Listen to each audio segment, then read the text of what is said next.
packed some bags and we headed west. Thought that it might be the best thing for us. I was thinking about me and all the things that you'd leave behind. Family and a peace of mind.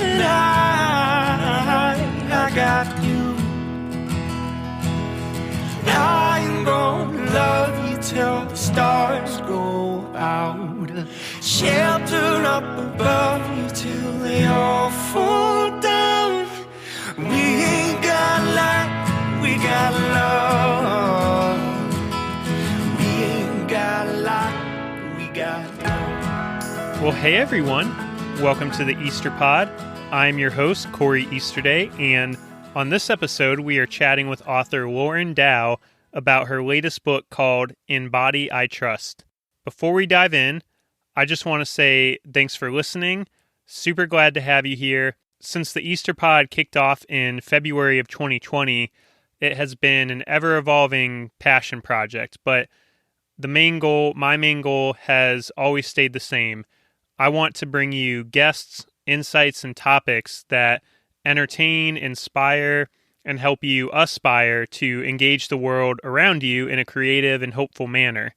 True to my personality, our guests over 17 episodes have come from a wide variety of backgrounds and industries. So if you're new to the show, be sure to check out our previous episodes, some of the past guests that we've had on, and find a few that pique your interest. I truly believe I've been lucky to get to know so many great people doing a variety of things. So something in our archive for everyone. So be sure to go back and check out some of those episodes. Now, today's show is a pretty insightful one. As I mentioned, Lauren Dow is our guest. And in addition to talking about her latest book and the process of creating it, all that good stuff, we talk a lot about Lauren's personal journey that led to her writing In Body I Trust. Lauren was gracious enough to open up to myself and obviously to you, the listener, just about her story of being diagnosed with an eating disorder, her experience with mental health, and her overall journey on the road to recovery while also advocating for others who suffer in silence from mental health conditions. Now, because of what we cover in this episode, I want to offer a content warning up top and just say, if that's a discussion you would prefer to not listen to right now, please don't hesitate to skip this episode or come back to it later. These topics are obviously serious ones, and unfortunately, they impact many people. So to that end, if you are someone who has struggled or is struggling with a mental health condition or eating disorder, or maybe you know someone who is, a couple things I want to point out real quick. So first of all, you'll hear me say it during my conversation with Lauren, but neither of us are medical professionals or therapists or experts. We are just sharing our personal experiences in some of these areas that we cover, basically just in the hopes that others can feel less alone in their struggles and find hope and find resources, stuff like that. Second, definitely please be sure to consult with a professional as needed. I've listed some resources in the show notes for this episode, and Lauren and I cover a few of them during our conversation, but there are many great organizations like NEDA, N-E-D-A, Eating Disorder Foundation, NAMI, N-A-M-I, National Suicide Prevention Lifeline, and so many more that I would encourage you to look up and reach out to if needed. And I'll talk about her website more in a little bit, but I know on Lauren's website, she has an actual resource page that contains some of the ones I just mentioned and a lot of other ones. So all that being said, Lauren's story is very, very hope-filled, and we talk about her desire for others to, through her sharing her story, for other people to find hope, to find encouragement, to find resources.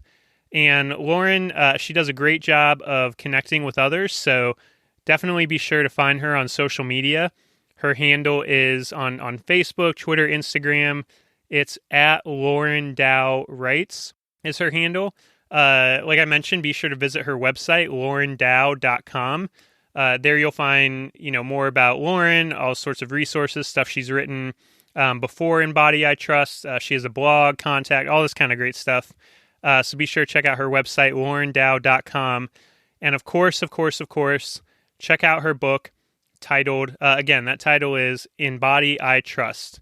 So just a quick reminder that if you like the show, if you like the Easter Pod, if you're connecting with it, please be sure to follow us on social media at the Easter Pod, Instagram, Facebook, Twitter, all that good stuff.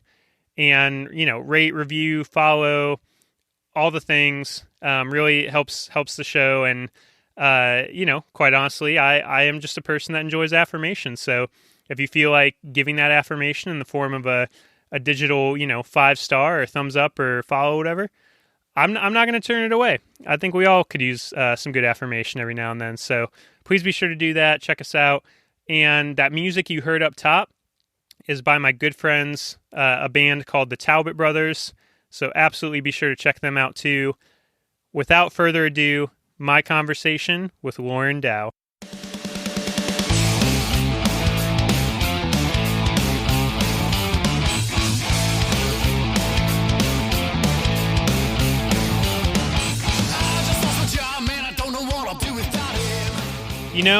I find myself wanting to use the same adjectives over and over again to describe how much I look forward to chatting with each guest I have on the Easter Pod. Maybe one day I'll expand my vocabulary, but for now, I am excited, pumped, stoked, jazzed up. All of those are fitting for today's conversation because I'm honored to have a very talented author joining the show. She's with me today to chat about her latest book called In Body I Trust and to share her inspiring story. Lauren Dow, welcome to the Easter Pod. How are you doing today? Thank you so much. That was jazzed up. I'm feeling jazzed up. Thank you so much. Yeah, I'm pumped to be here. This is great. That's awesome. Good. We're both jazzed up. I think that means we're going to have a really great conversation, a really great episode. So I know that you're an avid traveler like myself. You're very... on your website, which we'll point people to a little later in the show, you talk about all the different traveling experiences you've gotten to have over the years. So I thought that before we dive into your work and more of your story, I just had to ask, what are some of your favorite places that you've traveled to and why? Oh, totally. So number one, I always point people to Peru. And of course, when people think of Peru, they think Machu Picchu, which yes, Machu Picchu is there, but it is so much more. It is such an underrated place that deserves so much more tourism than what we give them. It has everything. It has beaches and mountains, and the culture there is incredible. The people are so kind. So I always say, hit up Peru and go everywhere in Peru. And then I guess one of my other favorite places I've been to is Scotland because, well, it's Scotland. Need I say more? I mean, if you want to say a little more, I've never been to Scotland. No, it was really cool. It was a really cool experience. Took a bus there. It was like, I think an 8 or 9 hour bus ride. So not the longest one I've done, but got there and the people they're very welcoming. They're very forward and blunt. But they're also incredibly hospitable, despite what I think some people might think of them is they're super, super hospitable. I mean, I got invited on a train to just come spend a weekend at their house on the coast of North Berwick. And I was like, okay, absolutely. Bring me into your home. Teach me your ways. There's a very, very humble people that I love very much. And they like to drink. So, and have fun. Yeah, they sound like my kind of people over in Scotland. Yeah, my wife Megan and I have talked about that's kind of one of our dream trips to take one day is because personally, I've never traveled out of the country besides going to Toronto one time, if that can even count. So I've traveled literally, I think, everywhere in the United States, just not out of the country for whatever reason, just haven't been able to make that happen yet. So that whole part of Scotland and Ireland, and actually oddly enough, I've seen in recent weeks that we've had some listeners to this show kind of in those areas. So Oh, right if on. if you're listening and you're from there, maybe we can all I have a beer love together. you. Maybe we can all have a beer together sometime. What about in the States? Do you have any favorite places around here? Because unfortunately, my experiences are a little bit limited at the moment. Yeah, no, I totally understand. I have done many road trips around the United States, but I definitely love a lot of the, I guess it's considered the Southwest. Big proponent of visiting the national parks and supporting them. So, places like Zion and one of my favorites was Big Bend National Park, which was on the very, very west coast of Texas, like almost to Mexico. It was gorgeous. Huge, and you just feel like you're in a completely different world. Gorgeous there.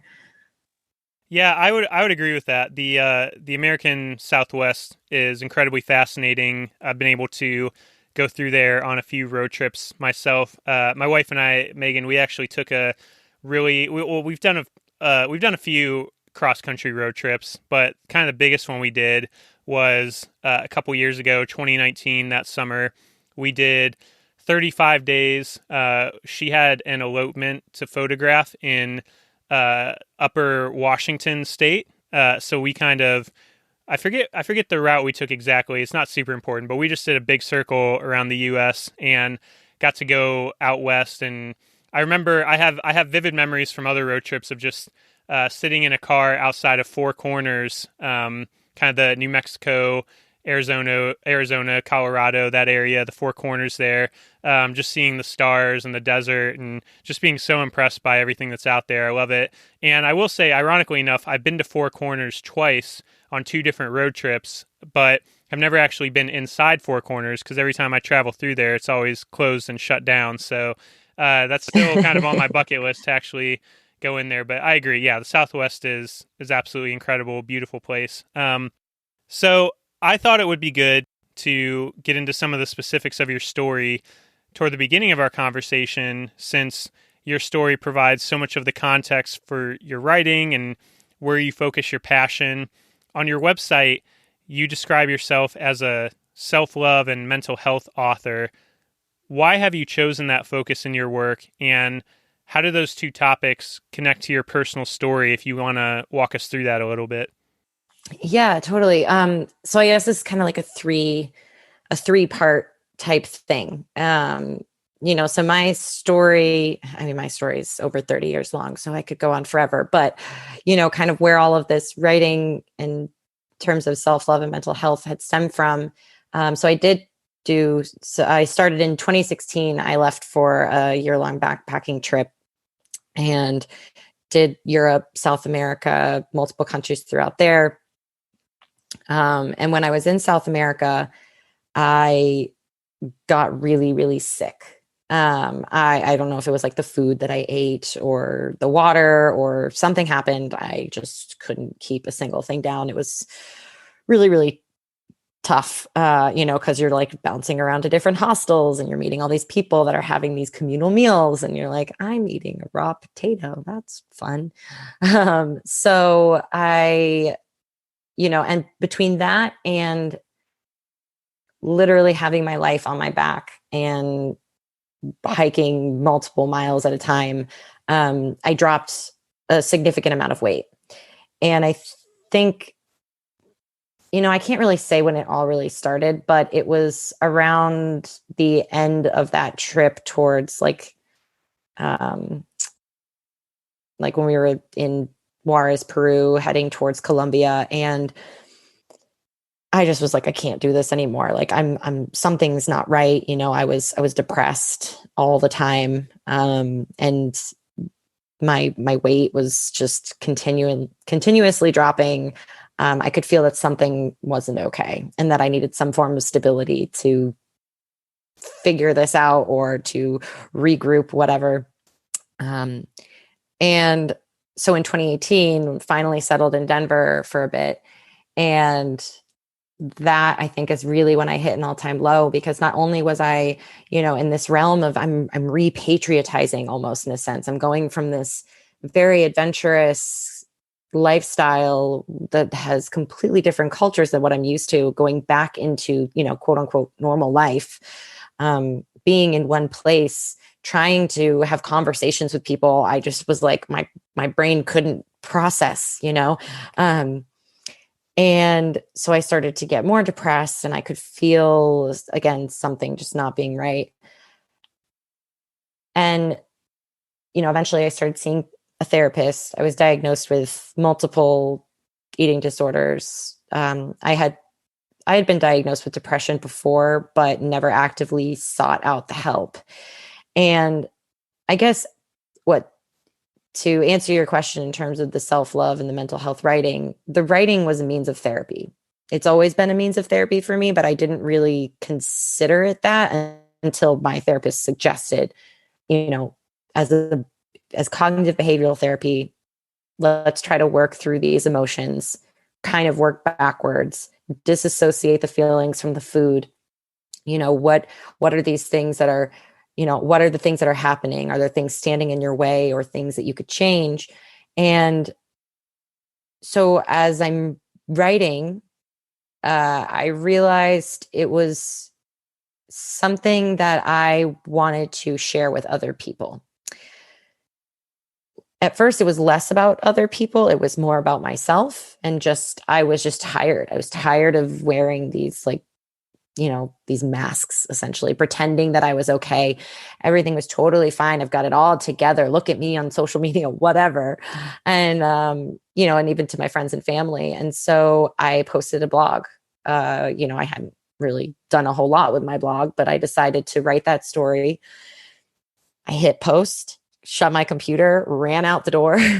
And then I came back home, and my notifications were flooded from people I knew, people I didn't know, who were sharing their stories with me that were incredibly similar or going through something else that,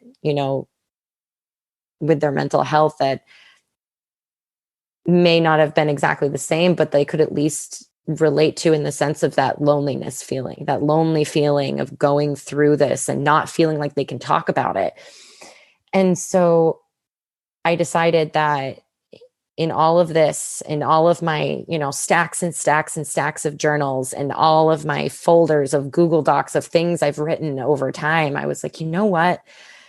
I'm doing this. I'm going to just put myself out there. I'm going to put my story out there, because even if one blog post has helped other people to not feel alone, maybe my words can do more. Maybe there's an opportunity here to continue the conversation, to be a part of the community of people who have these conversations, to make other people feel less alone and to kind of normalize it, because let's face it, the world that we're living in, while we're taking steps to get there, it is, at least from my experience, has, it's causes us to suppress a little bit. So yeah, so I guess from there, that's really what kind of, long story short, what kind of triggered the means of where I am today in my writing. Well, I, of course, appreciate you sharing your story, and folks that have listened to prior episodes of this podcast, we've talked about mental health and some of the different struggles that I've experienced and my guests have experienced before.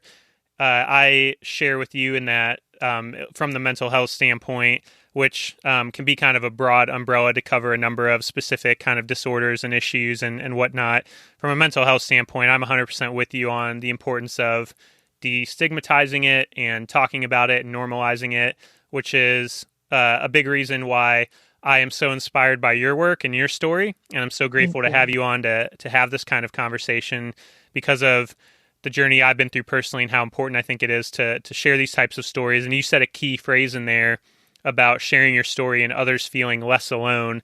I think that's a huge thing. It takes a lot of bravery and a lot of courage to kind of be at the place you're at, where you're willing to talk about these things. And it's so cool to hear the positive way that others responded to that, and how you were able to help folks feel less alone, but then I suspect yourself feel less alone in the process as well. Getting a little bit more, I want to get a little bit more into each of those topics with, talking about the self-love and the mental health and your experiences. So because I am not someone who has personally struggled with an eating disorder, as much as I try to empathize or want to understand or be educated and talk about those things, I can never fully understand what it's like to live that experience. So I was hoping that you could, maybe educate as much as you're comfortable and willing, kind of educate myself and the audience on, your personal experience around that. Maybe what are some of the misconceptions that exist around eating disorders? What do you wish more people would understand about the struggle itself or the person experiencing it? Yeah, definitely. When I was diagnosed, originally it was for anorexia nervosa and binge eating disorder. And later down the road, there was the diagnosis also of body dysmorphia and orthorexia, which is like a whole slew of things. And I think one of the things, and I tried to have this conversation with multiple people, is, like, how can you have a disorder where you restrict food while simultaneously having a disorder where it's the complete opposite? And that in itself, I think, is a huge misconception, because there are even more types of eating disorders than I even know about. I mean, I just had a conversation yesterday, the day before, with a woman I connected with on Instagram, and she was like, yeah, I have, X, Y, and Z. And I was like, I never have even heard of these before. And I needed to do my own research. But yeah, I think the misconception is that it doesn't always look the same. And it's not always these blatant in your face warning signs. Like it's not, to the common eye, it could just be someone, your average Jane or Joe, whatever, on the street, and you have no idea, because it doesn't always present that way. And then with the body dysmorphia, that was something new for me to experience too, because it was almost like this, not that I was like hallucinating, but like I genuinely saw something different than everybody else saw. So when I looked at myself in the mirror, I saw a completely different version of who I actually was in the real world. And with orthorexia, it's having a bad relationship with exercise, for me. And again, this is just solely on my experience, but for me, it was having to, rebuild what that looked like. I'm an avid hiker. I love dancing, big, big proponent of the West Coast swing dancing. I'm a runner. It helps me with my anxiety, but I had to kind of cut back on all of those things. And if not, even completely stop. And I had to relearn how to have this healthy relationship with my body in every way, shape, and form, whether it was with the food, with the exercise, with the way that I saw myself, which kind of all in turn came back to that self-love. Again, it's something that I can't relate to, but, listening to you talk about it and having heard other people share their struggles, I think it's really, what I'll say is, I think it's really awesome that there are people like yourself that, I know recovery is kind of a lifelong process, right? But I'm grateful for your willingness to kind of educate myself, educate our audience, and talk about those things, because I think it is extremely important. And I want to pivot to, so like someone like myself that can't relate to it personally, what are the best ways that, I can be an ally to somebody that is struggling through that or has experienced, one of the various eating disorders?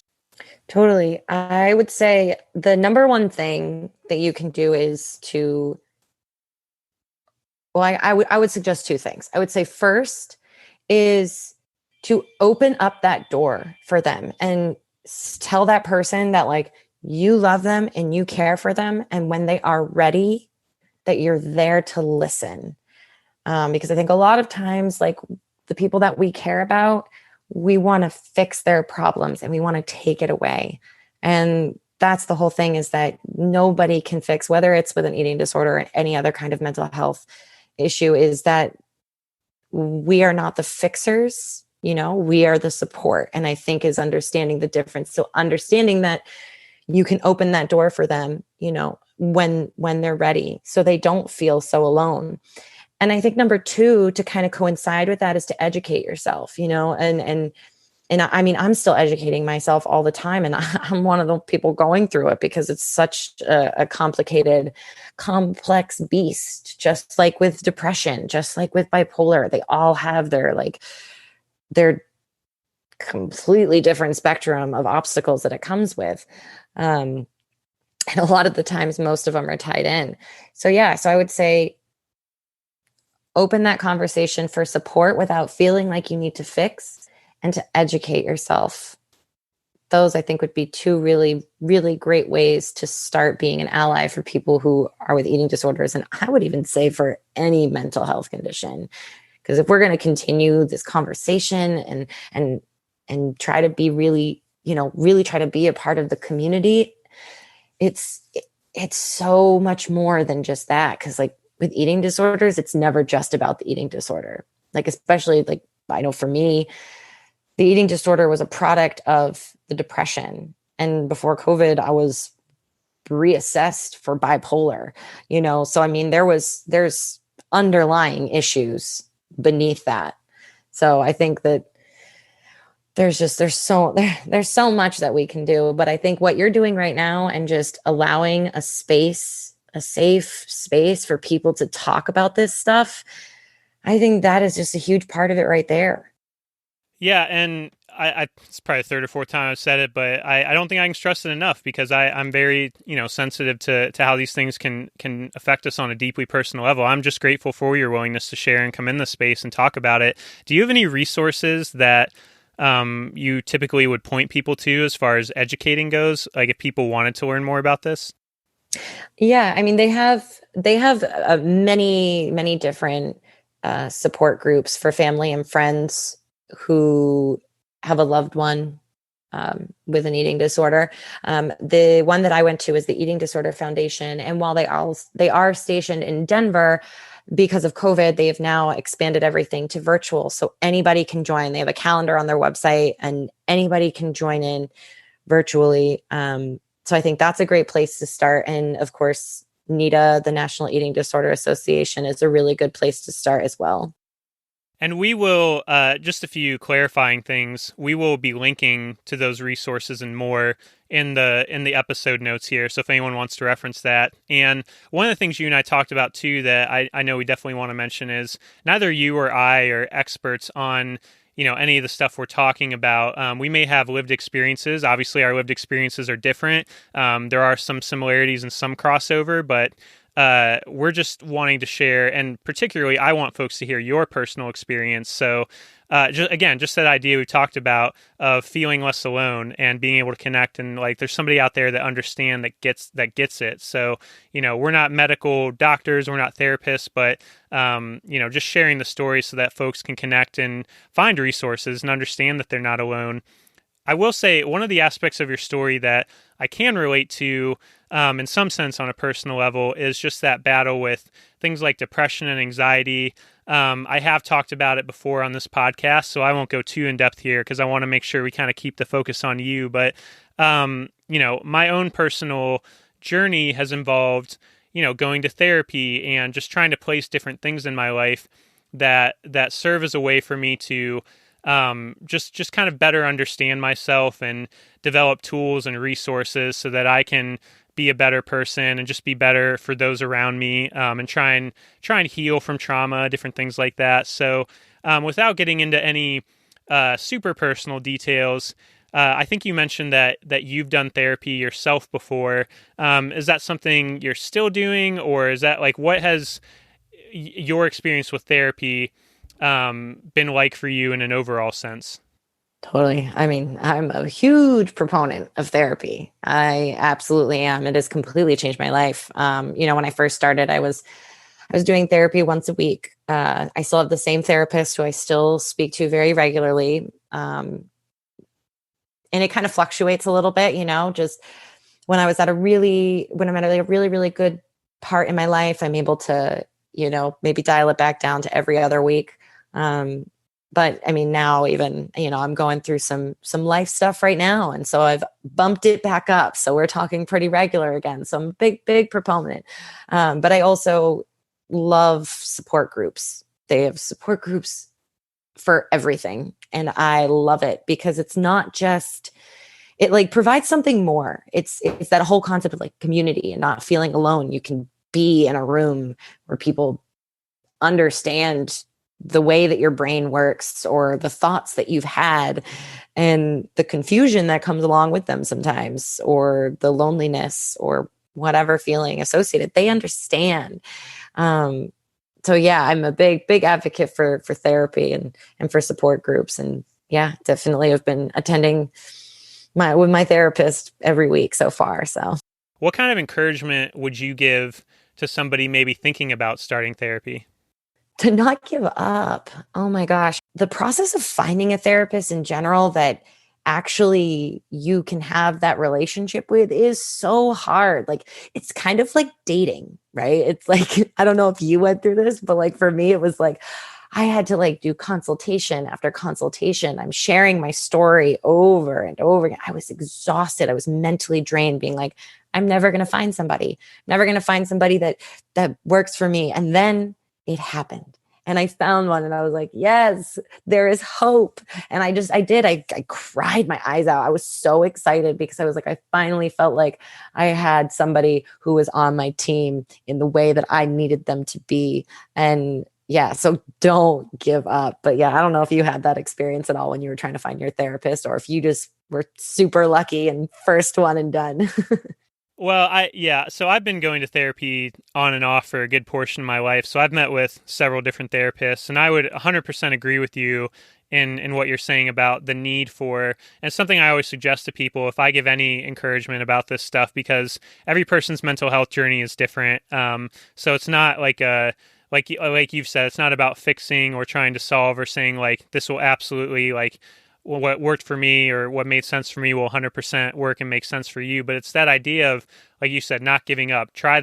So many therapists offer free consultations, and keep trying, keep meeting with them, find the right chemistry. I think that's a really underrated part of the whole therapeutic experience, is you have to find somebody that you have good chemistry with, where you feel comfortable and you feel safe and you can share and talk about things. And therapists are really smart people. They've gone to school. They know their stuff. They know what they're talking about, but we're still all human beings. So we can still have misunderstandings. We can have, stuff of like just trying to figure out how to connect to and relate with each other. And when you're talking about, the deepest, most personal stuff of your life, you obviously want somebody that, you're going to have that good connection and relationship with. So I 100% agree there. I guess, you've talked about wanting to destigmatize mental health, in your writing and the work you do. Kind of broadening the scope here of our conversation, what do you wish kind of, our nation, our world, people as a whole would understand? Like, what do you feel like some of the misconceptions about, anxiety and depression, bipolar, what are some of those misconceptions? What do you wish people would understand about those things or the people living it? Yeah, honestly, that we're still human, that at the end of the day, like we're still human beings. My family has a long line of mental health conditions that range very far and wide. And to this day, even when I catch up with, old friends, or, and they say, oh, well, how is, your brother doing? And they make some kind of joke about him, or they say, how is your sister doing? And they make some kind of joke about her. And it's like, they're still human beings. We are still human beings. We don't have we're not some alien on a foreign planet. Like, we still function day to day. We still get up in the morning and brush our teeth and wipe our butt when we take shit. Like, we're still human, just like everybody else. And I think there needs to be, at least what I would hope is that in this world is that we are able to bring the humanity back to the world of mental health. I think that would be really, really good. I mean, there's a whole slew of things. I mean, there's racial barriers that are not being broken, and there's a lot. So, but I guess number one is just, I hope that the conversations that happen like this just remind everybody that we're human, because if that were to be the case, there wouldn't be so many people who aren't getting the help that they need or talking about it to get the help that they need. Suicide rates would be lower. Like, people would be more amped to share with their friends and family what they're going through, so they're not like being shunned or looked at differently or whatever, and that I think is number one for me, for sure. Yeah. Yeah, I totally agree. It's, yeah, you're right. There's so many systemic issues when it comes to mental health and things like sexuality and race and, how those all intersect. But then just the idea of humanizing people in general.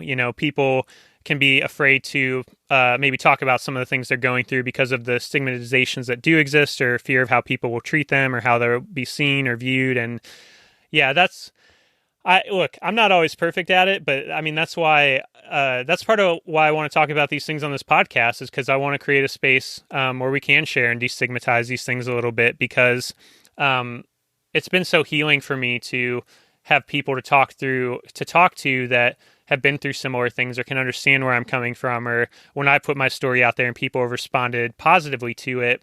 I think there's a lot of healing in that, just that kind of coming together and talking about these things. So everything you said is spot on. And I think it pivots perfectly, talking about sharing stories. I want to get into your work as a writer and kind of focus on the stuff that you've produced. So let's talk about you're a frequent blogger. You blog all the time. Great blog posts. I've read a few of them. They're very insightful. And you have 2 books that you've authored to date. The first one, I believe, Your Wild Journal, it's called. And then this most recent one that we're going to promote the crap out of for the rest of this episode. Pre-order it now. It's called In Body I Trust. So I'm going to open up the floor to you. Can you just tell me about each of those books in particular? Absolutely. Yeah. Your Wild Journal was kind of the catalyst, honestly, for In Body I Trust. And what Your Wild Journal is, it's 30 days of writing prompts that is meant to help shift perspective, do a little more introspection, dive deeper into your creative wild self. And it's not really about like finding something new. It's kind of rediscovering what's already inside. So they're very like short prompts that just one a day. There's no right or wrong way to go about it. You write as much or as little as you want. And it's really just a means of therapy,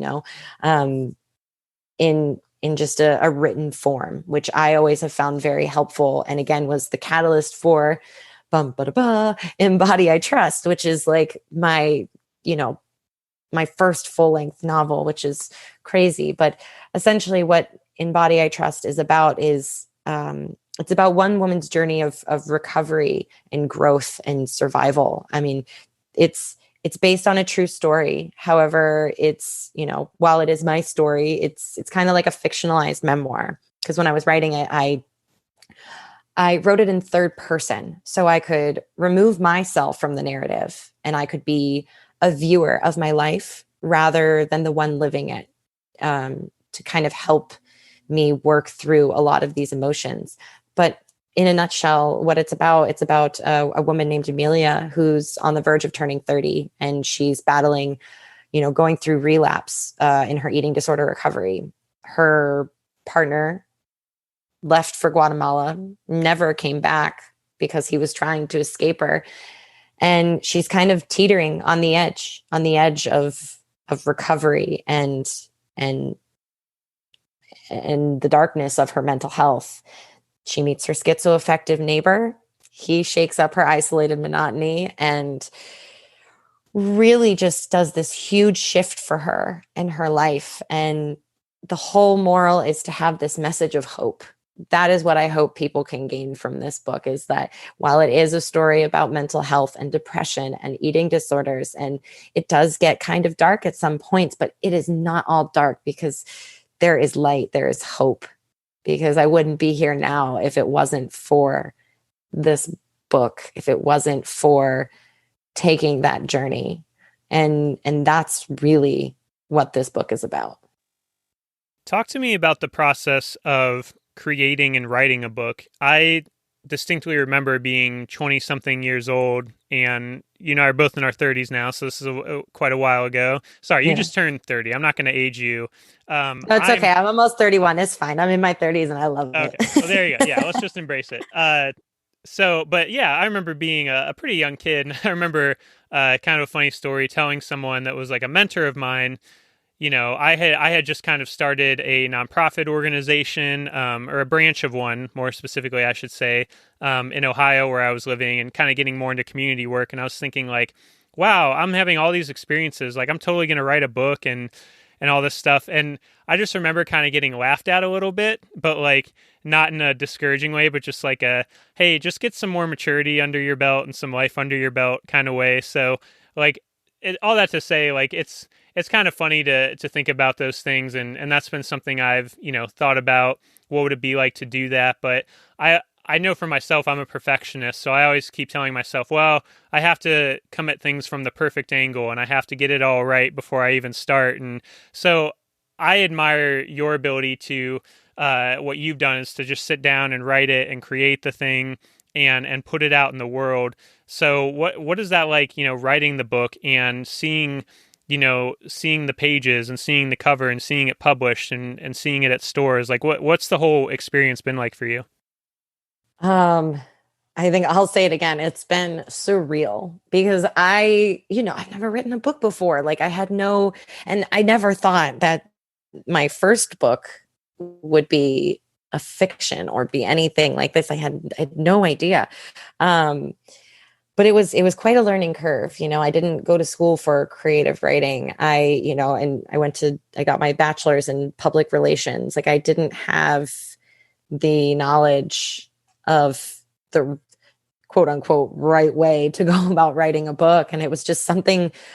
I can't say that my process is the right way. I can't say it's the wrong way. It just was a way that I did, but it's been a huge learning curve. It's been a huge learning curve, especially going the self-publishing route, because it's like, that's a whole other beast in itself. But no, it's been super cool. I love it. I plan on writing a gajillion more because I think I also love the part that not only did I get to write the book myself, I got to do every piece of it myself. And that was probably the most rewarding thing because I created out of nothing. I created this tangible thing that people can buy, and it's going to be in stores, and like people in Europe are pre-ordering it. People in Australia are like, how crazy is that? And I did that. Like, I'm not saying that to gloat in any way, shape, or form. I'm just really proud of myself. And to kind of go back on what you were saying about the whole, people were maybe not necessarily being discouraging, but they didn't have the most confidence in you about it. I have gotten that so many times, just to even say that, it was hard for me to be like, I'm an author. I'm a writer. Like, people, I kid you not, these words came out of people's mouths. That's cute. When are you going to get a real job? I was like, oh, okay. Discouraging, right? And it kept happening because I think in people's minds, it's like, an 8-year-old girl saying she wants to be a pop star, and it's like, actually, it's not. This is so not that. And even if it is, heck yeah, go after your dream. You be that pop star. Like, I think we tend to belittle the creative world more than it should be, I think. That's fascinating. You say I'm mortified that people would ever say that to you. I'm like, yeah, come on the podcast. Like, this is great. You're creating stuff. You're kicking ass. Like, you're doing awesome stuff in the world. And to have that mentality of, oh, that's cute, or like, it's not a real thing. That just kind of blows my mind. Wow. But you are a badass, and you have done all this stuff yourself, and you created your own publishing stuff. Like you've told me, I think it's called Luna Press, and New Luna Press. Yeah. I started that company as well. Yeah. Yeah. Tell me about that and your vision for that, and working with other authors, that kind of thing. Totally. I mean, I found such therapy in doing this book, and The publishing world has become incredibly competitive. It's not very inclusive. I mean, it's just hard to get into. And I pretty much what I would love to see happen, and what my goal is for New Luna Press, is to be able to make it more inclusive, to make it more accessible for other people to be able to tell their story. Eventually I'll be able to provide various tools and resources for people to do that, whether, depending on what kind of investment that they can make in it, whether it's completely free, they have no money, they just really want to tell their story, or someone's like, I can invest, whatever. The point is I want to focus primarily on own voices, people, marginalized communities, LGBTQ+. I want to talk about disabilities, both visible and invisible, because I think these are the stories that I know that there can be such power in them. And I want people to feel empowered, to feel like their story matters, and that they're not just going to be pitching for years, or whatever, and they get silence or just a bunch of no's, like, your story deserves to be told. So that's what I hope New Luna Press does. I hope it gives a safe space in this world to have people go from being an aspiring writer to actual published authors. It's possible, like I did it. You can do it too. Anybody can do it. And I will help you. That's what I want to do. I want to help other people tell their stories. Which is another incredible thing I think about, the work you're doing is, and this is just the way I'm conceptualizing it. I'm sure you would conceptualize it perhaps differently for yourself, but I think of it in terms of like, you have your struggles in life, right? It's a lifelong journey, like we've talked about. You have stuff that you've dealt with, that you're going through, but your willingness to say, okay, I'm going to seek help for those things. I'm going to try and understand them better. I'm going to educate myself. Taking that personal journey, flipping that into, I want to create something, right? Just that whole idea of creativity and I actually kind of want to talk about that just briefly, kind of creativity and its healing power, but just that idea of I'm going to create something. And like you said, so it's therapy for yourself. It's very therapeutic to go through that, put your story down in something like Embody I Trust, albeit in a fictionalized way, kind of that third person standpoint, and the healing power that has for you. And then how that then you're putting yourself out there, how that creates a healing power for other people, right? So there's this kind of cycle of healing that's happening for yourself and for others as you're willing to be vulnerable and talk about these things and be educational. And then just that other piece of now I'm going to empower others to do the same thing. And just seeing, to me, that all kind of connects in a way of like, you taking what you've been through, ultimately using it to empower others. You're the kind of guest I try to have on this podcast, because that's been my own experience in life of like how I found healing and I found purpose and meaning is looking at the things I've been through, trying to heal from them, trying to develop awareness. And life's not linear. It's just it's just how my compartmentalized brain works, but trying to develop awareness, wanting to create things that are both healing for me, like doing this podcast is honestly a very therapeutic experience for myself, getting to connect with folks like yourself. I've heard good feedback from others listening to the content I put out through this. So that's always encouraging. And then, I would love that one day. That would be like for me, like if I was like, oh, I'm going to start this podcast network and empower other people to share their stories. So all that to say, there's not really a question in there. It's just me kind of just enjoying like everything you've talked about and being just incredibly encouraged and inspired by your journey and how you're ultimately taking it and using it to try and help other people. I will pull the question out that I mentioned, just creativity in general. I mean, my wife and I have a business called Easterday Creative, for crying out loud. So we like creativity, but like, what do you think about, what are your thoughts around creativity and the healing power it has? I mean, huge proponent of it. I mean, and it's not just writing. I mean, it's music, it's pottery, it's poetry, it's photography, it's whatever it is that, I mean, it's basically how I see it. It is your soul creating something tangible. It's like it's a way for your soul to express something and put something out into the universe. Like, what's cooler than that?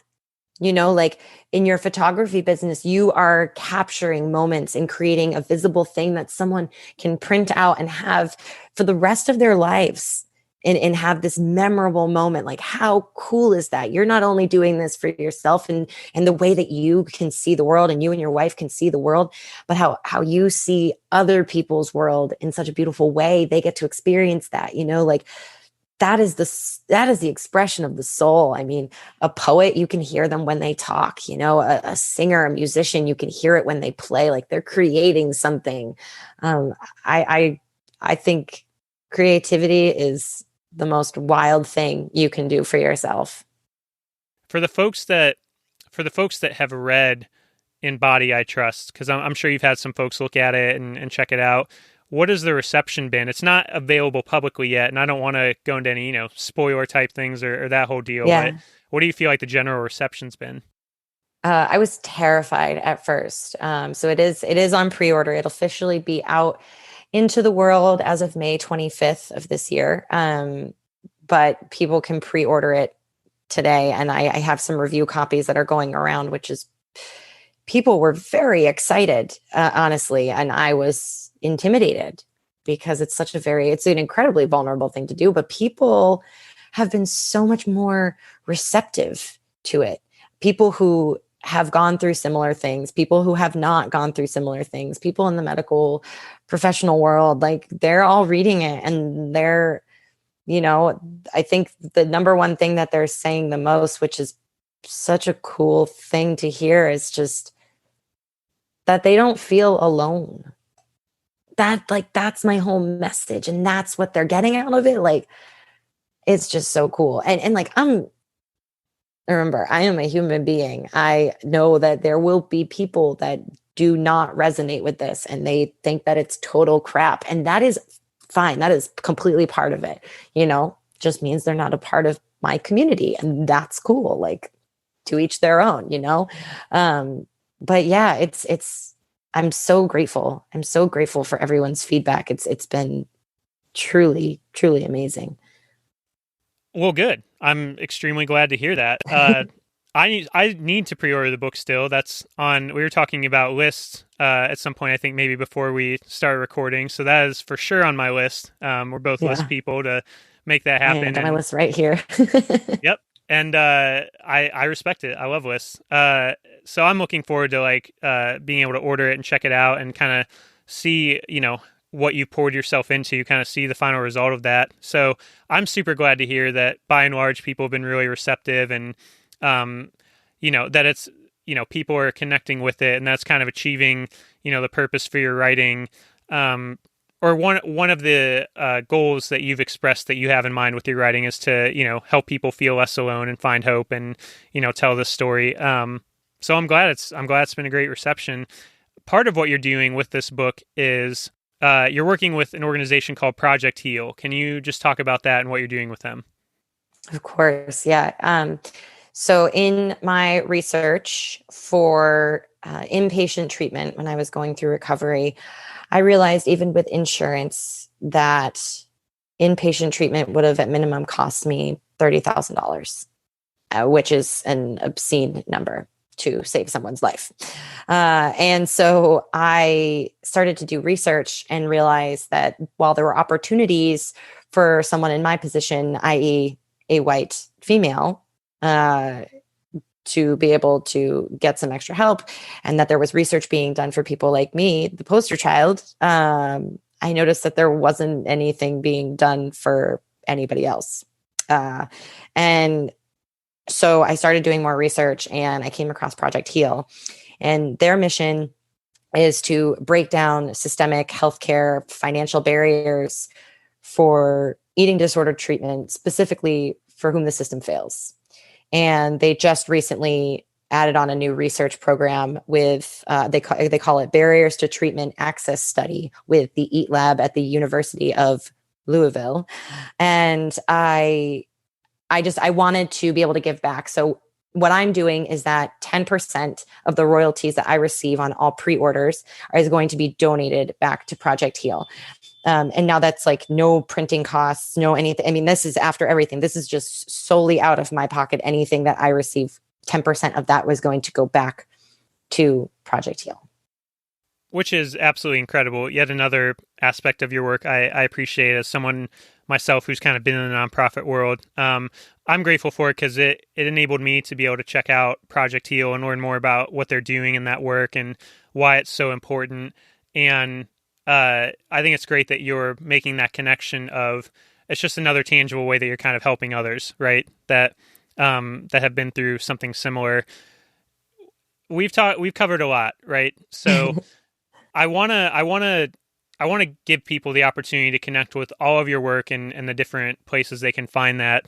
But before I do, before we get kind of into the logistics of that and kind of, as we said earlier, promote the crap out of everything you're doing, I'm just curious, of all the things we covered or talked about, do you have any other like thoughts or encouragements or just general things? I know you've done a few other podcasts, like stuff that you just hope people understand or take away or find hope in through the work you're doing. Do you have any other just kind of general encouragements like that?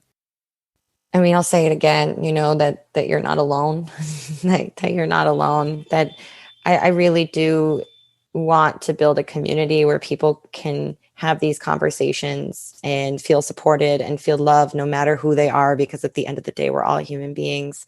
So really, if I can just let other people know that if they're in a place that they just want to connect with other people, that they can totally do that. There are ways, there are resources, there are people, i.e. I am one of those people. Like, come and find me. I will talk to you. Like, I will be there because I know what it's like to be at the very, very bottom at your last thread and feel like there's no one you can call on. Like, and that's I think is huge. So just knowing that there is a place to go, a person to listen, I think that can go a long way. So, I hope people know that.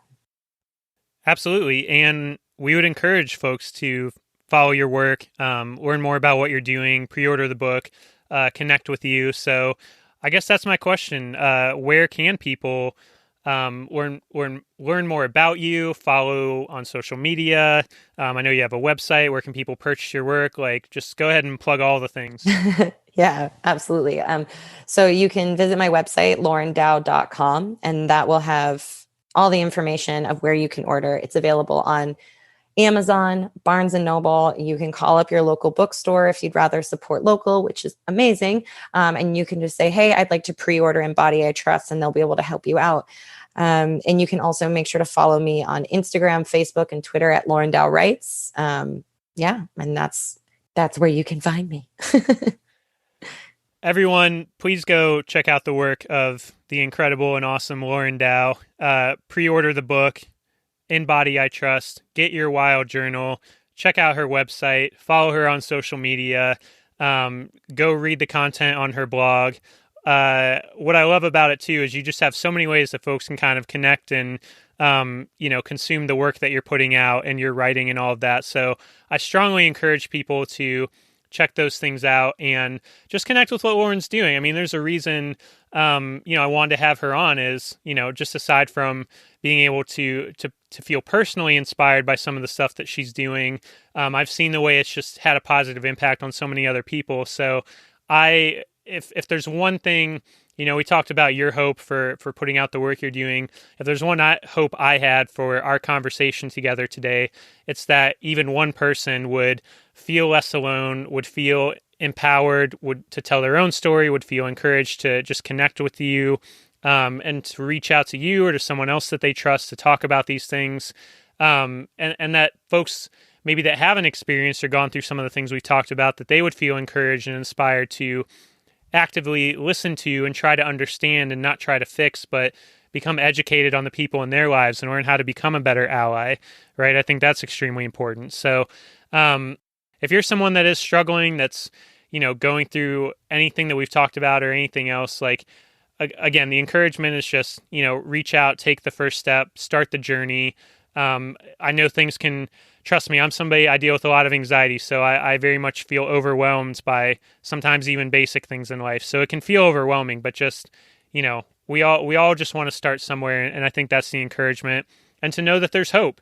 I hope that you heard a lot of hope in Lauren's story and in her journey. And that, Lauren, that's one of the things I appreciate that you share is about hope. So yeah, I just want to thank you again for coming on the Easter Pod and talking about all this. I've really enjoyed our conversation, and I'm sure others listening will too.